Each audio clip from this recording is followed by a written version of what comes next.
Qu'est-ce qui vous a amené à participer à ce comité de défense?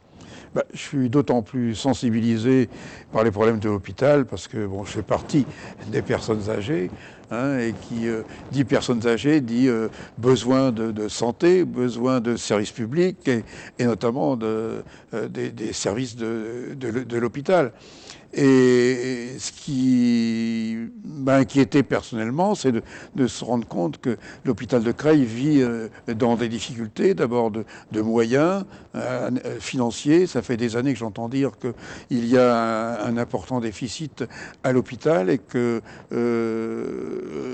disons que je suis d'autant plus inquiet qu'avec l'annonce de la loi Bachelot, on nous dit que maintenant on va organiser l'hôpital d'une façon plus financière que je dirais exagérément médicale. C'est-à-dire qu'on va chercher à faire de la rentabilité dans un hôpital, ce qui est un non-sens, parce que finalement on va faire des économies sur quoi?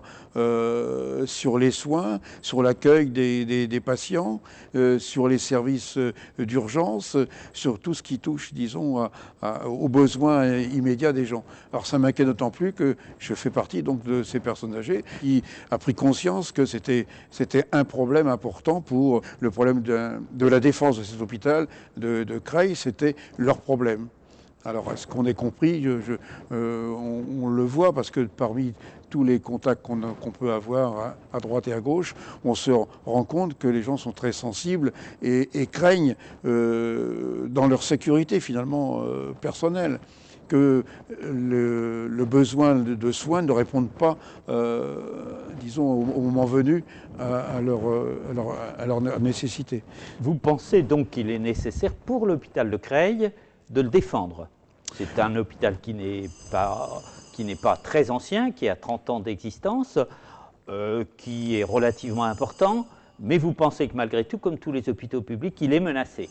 C'est vraiment indispensable d'avoir un hôpital de premier plan qui puisse répondre aux besoins des gens qui n'ont pas, pour l'essentiel, la possibilité d'aller dans des cliniques abondamment pourvues